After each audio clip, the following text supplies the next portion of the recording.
पता है गाइस, जब हम सभी को ऑडिशन स्क्रिप्ट मिलता है, मैं फ्रेशर वालों की बात करता हूँ।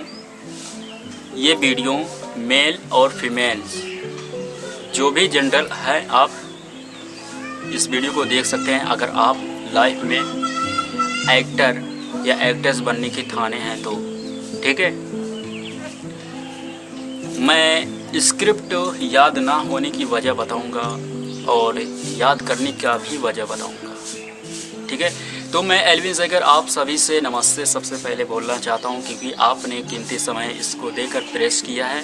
और इस वीडियो को अगर आपने प्रेस किया है तो इसका ख़ास मकसद आपका यही होगा कि आपको डायलॉग याद नहीं होता और डायलॉग से रिलेटेड बहुत सारी प्रॉब्लम्स होती है, ठीक है। तो चलिए सॉल्व करते हैं इसे। देखिए, सबसे पहले जब हमें फर्स्ट टाइम डायलॉग मिलता है, डायलॉग का स्क्रिप्ट मिलता है, तो उसे पढ़ते हैं, समझते हैं, पूछते हैं। जो मुझे समझ में आता है, जो हम सबको समझ में आता है, उस पर वीडियो बना के कास्टिंग डायरेक्टर को भेज देते हैं और जवाब कुछ नहीं आता, ऐसे सीन करके छोड़ देते हैं। और ऐसे वैसे बातों करके घुमा मतलब छोड़ छाड़ के चले जाते हैं। जैसे कि हाँ ठीक है, आप परफेक्ट हो, लेकिन आपको थोड़ा और मेहनत करना पड़ेगा, थोड़ा प्रैक्टिस करनी पड़ेगी, आपको थोड़ा एक्टिंग स्कूल की नॉलेज लेनी पड़ेगी। ऐसे बहुत सारे उनका जवाब होता है, ठीक है। अगर आपको परफेक्ट एक्टर बनना है और डायलॉग को अच्छे तरीके से याद करना है, मैं आपको टिप्स और तरीके बता रहा हूँ, उसको आपको फॉलो करना है। अगर आपको डायलॉग याद करना है तो सबसे पहले मैं बात करूँ कि डायलॉग याद क्यों नहीं होता। देखिए, जब हमारी सिलेक्शन हो जाती है, जब हम किसी कास्टिंग डायरेक्टर को प्रोफाइल भेज देते हैं अपने मैच होता अनुसार, तो कास्टिंग डायरेक्टर को हमारी प्रोफाइल और फोटोज़ तो पसंद तो आ जाते हैं और उसके रिलेटेड हमें क्या बोलते हैं, वो स्क्रिप्ट भेजते हैं, ठीक है। तो स्क्रिप्ट आ जाता है हमारे पास, देखते हैं बहुत तो बड़ा है, छोटा है, जितना भी बड़ा स्क्रिप्ट है, तो सबसे पहले हम कभी कभार ये खौफ में पड़ जाते हैं कि यार ये तो बहुत बड़ा स्क्रिप्ट है, इसको मैं कैसे याद करूँगा। होता है कभी कभार, और याद भी हो जाता है और उस पर वीडियो भी बना देते हैं। वीडियो बनाते समय, ऑडिशन का वीडियो रिकॉर्ड करते समय कुछ लाइंस भूल जाते हैं, और भूल जाना भी बेटर होता है। लेकिन ख़ास तौर की बात मैं करूँ ना, इसको याद करने का तकनीक ऐसा कुछ है। देखिए, अगर आपने ये सोचा है लाइफ में मुझे एक्टर बनना है या एक्ट्रेस बनना है, तो सबसे पहले आपको एक काम करना पड़ेगा। वो है, अगर आपको डायलॉग मिला है फर्स्ट टाइम, उसको निश्चित करना पड़ेगा समय को, कि मुझे इतने समय में इस डायलॉग को याद करना है। और उस दौरान अपने दिमाग में कुछ भी ख्यालात, कुछ भी फालतू की बातें नहीं लाना है। मन को एकदम शांत रखना है और शांत मन से उस डायलॉग को याद करना है, ठीक है। और दूसरी बात, जब उस डायलॉग को आप याद करें, तब ये बात मतलब सोचे नहीं कि मतलब याद होगा या नहीं होगा। और मतलब क्या बोलते हैं, इसका वीडियो जब मैं ऑडिशन वीडियो मतलब रिकॉर्ड करूँगा इस मतलब डायलॉग के या स्क्रिप्ट के ऊपर, तो मैं लाइन्स भूल जाऊँगा। ऐसे बहुत सारे ख्यालात आते हैं, बहुत सारे होते भी हैं। जब मतलब ऑडिशन का वीडियो रिकॉर्ड होता है तो हम लाइन्स भूल जाते हैं, ऐसा होता है। लेकिन ज़रूरी नहीं मतलब भूल जाओ और गलत हो जाए। उसके बाद तीसरा पॉइंट है इमोशंस। इस इमोशंस को आपको ध्यान में रखना है, किस इमोशन में आपको बोलना है। डायलॉग में लिखे हर एक चीज़ को हमें पता चलता है कि ये बंदा या ये इसमें डायलॉग का जो शब्द लिखा हुआ है कौन सा भाव प्रकट कर रहा है, उसको आपको समझनी पड़ेगी। थोड़ा स्मार्ट बनना पड़ेगा इस मतलब चीज़ में, ठीक है। जब आप डायलॉग को पढ़ते हो तो आपको वहाँ पे पूरा का पूरा साफ साफ लिखा होता है, कौन क्या होता है, कौन कहाँ जाता है। हर एक शब्द का मतलब उसमें आपको समझनी पड़ेगी। एक बार डायलॉग को आपने फास्ट स्पीड में जैसे आप पढ़ते हो उस तरीके से पढ़ा, और दूसरी बात आपने स्लो पढ़ा। एक एक शब्द जैसे कि लिखा हुआ वह जा रहा है, उसके बाद मैंने उसको देखा, मतलब ये मतलब ऐसे मैं फालतू बात बोल दिया हूँ, मतलब लाइन से एक छोटा मतलब एग्जांपल के तौर पर बता रहा हूँ, ठीक है। वह जा रहा है, मैंने उसको देखा, ठीक है।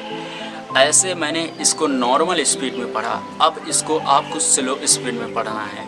वह जा रहा है, मैंने उसको देखा, ठीक है।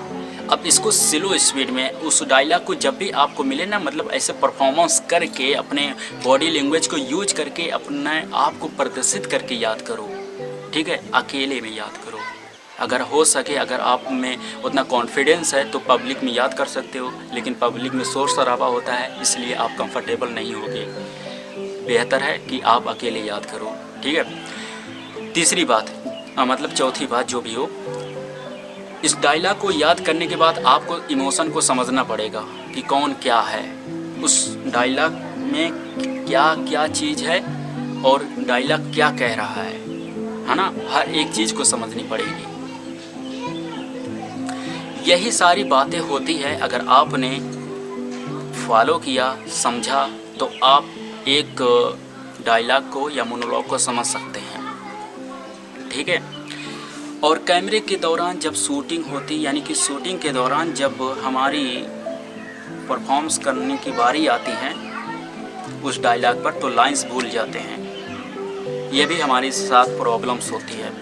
लेकिन इस प्रॉब्लम का फेस करने से पहले मैं आपको एक बात बताना चाहता हूँ कि आपने अगर डायलॉग को अच्छे तरीके से पढ़ा है और अच्छे तरीके से याद किया है, समझा है, बूझा है, कौन से कैसे इमोशन, कौन से कैसे बॉडी लैंग्वेज रखना है, तो आप इसमें कंफर्टेबल कर सकते हैं। लेकिन जब कैमरे के सामने हमें प्रदर्शित करना पड़ता है खुद को, तो अक्सर हमारे अंदर एक डीमोटिवेट जैसा फील होता है, जैसे कॉन्फिडेंस हम सबका लॉस होने लगता है। अक्सर ऐसा क्यों होता है? जब हम पहली दफ़ा ऑडिशन का वीडियो रिकॉर्ड करते हैं अकेले में, ठीक है, अकेले में रिकॉर्ड करते हैं, तो अकेले में जैसा भी होता है हम अकेले मैनेज कर लेते हैं। अगर हमारे वीडियो में कुछ मिस्टेक होती है तो मैं उसको एडिट करके कट कर लूँगा। अकेले में वीडियो रिकॉर्ड होती है तो हम कॉन्फिडेंस के साथ रिकॉर्ड करते हैं। लेकिन जब यही जब मोनोलॉग पर ऑडिशन वीडियो कहीं बाहर रिकॉर्ड होता है, सबके सामने रिकॉर्ड होता है, तब हमारे सामने डीमोटिवेट जैसे हम मतलब कॉन्फिडेंस लेस हो जाते, क्या बोलते हैं वो भी, जो हमारे अंदर का जो विश्वास होता है वो धीरे धीरे नीचे गिरने लगता है, ठीक है। हमें नर्वस फील होने लगता है। ऐसे में आपको लोगों को देखना नहीं है, लोगों को काम है सुनना, लोगों का काम है देखना, ठीक है। आप सबसे अलग हो, आप सबसे बेटर हो, आप कर सकते हो, ठीक है। करके तो देखो, एक बार, दो बार, तीन बार गिरोगे, लेकिन जिस दिन आप ऊपर उठेगो ना, जिस दिन आप जीतोगे ना ये गेम को, तो आपका बोलबाला होगा, ठीक है। कितनी बार हारोगे, हार के जीत तो होगा।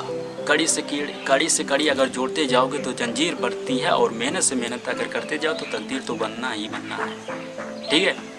इसलिए मैं आपसे कह रहा हूँ, डायलॉग को अच्छे तरीके से फील करके, टाइम निकाल के, मन को शांत रख के पढ़ो, उसको समझो, और उसके साथ साथ अपने बॉडी लैंग्वेज, अपने एक्सप्रेशन, अपने किए पर मतलब जो भी उसमें लिखा हुआ होता है उसको, हैंड मूवमेंट, आई जो होता है आइस, मंथ, फेस एक्सप्रेशन, जो भी कुछ है, मतलब ये सब फील करके, इस सब के साथ उस डायलॉग को याद करो, बॉडी लैंग्वेज के साथ, बॉडी का हर पार्ट के साथ उस डायलॉग को याद करो, क्या कह रहा है डायलॉग, ठीक है। अगर ये सब को ध्यान में रखकर आपने पढ़ा तो आगे आने वाला जो परफॉर्मेंस होगा तो उसमें आप अच्छे तरीके से कर पाएंगे।